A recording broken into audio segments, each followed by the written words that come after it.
Former Manchester United defender Gary Neville said that it is a bit unbelievable that Manchester City have risen above the likes of Real Madrid and United in terms of revenue generated in recent years. Earlier this week, City were charged with breaching financial rules around 100 times over a 9-year period between 2009 and 2018 by the Premier League. United legend Neville insisted that there is going to be a major loser in the Premier League's case against City, while also stating his surprise at how the Blues have risen above the likes of the Reds and Real Madrid in terms of commercial revenue generated in the past few years.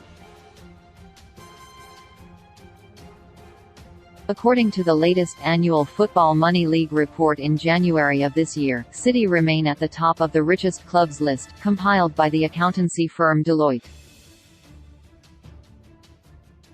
The club reportedly had revenues of £619 million from the 2021-22 season.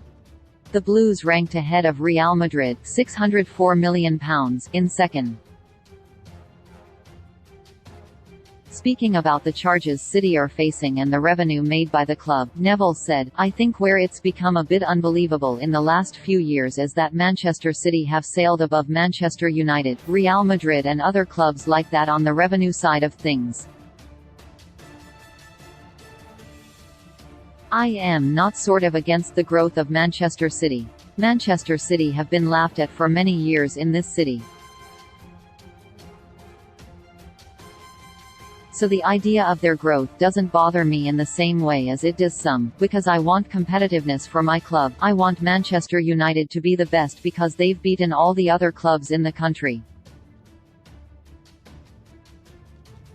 But I do think when you present figures that are higher than Manchester United's commercial revenue, it is going to start raising eyebrows because Manchester United are global superpower when it comes to commercial revenue, so I can see why the Premier League are looking into it." Neville also admitted that he was not a fan of financial fair play (FFP), suggesting that English football needs independence and stressing the importance of implementing Tracy Crouch's report in the upcoming White Paper.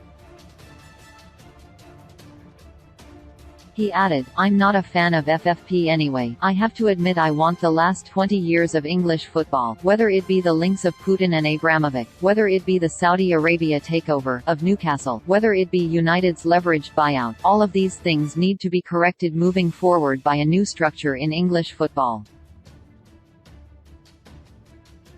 What City are complaining about is a lack of independence. There's too much conflict from other clubs, and I can completely agree with them on that.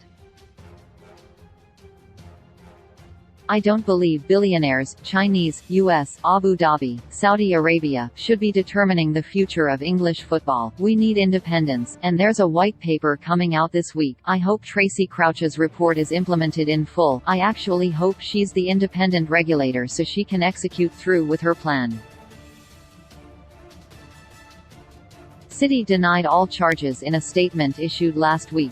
The statement said, "Manchester City FC is surprised by the issuing of these alleged breaches of the Premier League rules, particularly given the extensive engagement and vast amount of detailed materials that the EPL has been provided with. The club welcomes the review of this matter by an independent commission, to impartially consider the comprehensive body of irrefutable evidence that exists in support of its position. As such, we look forward to this matter being put to rest once and for all."